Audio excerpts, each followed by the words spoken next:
Gjatë periudhës janar-dhjetor 2025 në vend u regjistruan 1375 aksidente rrugore, duke shënuar një rënje të ndjeshme krahasuar me 17% krahasuar me vitin 2024 sipas të dhënave të Instat.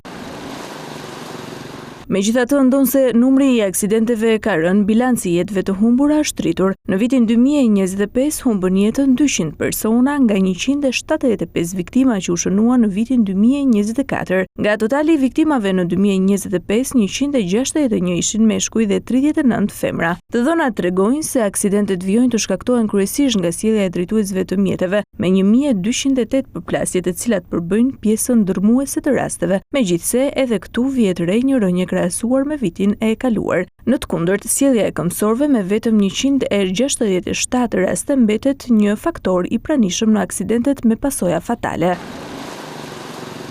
Analiza sipas moshës tregon se grup moshat 25 deri në 34 vjeç dhe 0 nga 24 vjeç vijojnë të jenë më të përfshirat në aksidente rrugore. Për vitin 2025, aksidentet në grup moshën 25 deri në 34 vjeç arritën në 331 raste, ndërsa tek të rinjt 0 deri në 24 vjeç u regjistruan 293 aksidente, ndonse me rënje krahasuar me një vit më parë. Edhe tek grup moshat mbi 60 vjeç vihet re një ulje e ndjeshme e aksidenteve, me një rënje vjetore prej 26.4%, ndërsa aksidentet e ndodhura larg vendit të ngjarjes kanë shënuar rënjen më të fortë me 48.8%. Qytetet me shoferë më problematik ishin Tirana, që numëron 447 aksidente, ndjekur nga Lezhë me 169 aksidente, Korça dhe qytetet bregdetare si Vlora dhe Durrësi. Një element shqetësues mbetet fakti se ulja e numrit të aksidenteve nuk ka sjellë automatikisht ulje të numrit të viktimave, çka tregon se përplasjet regjistruara gjatë vitit 2025 kanë qenë më të rënda,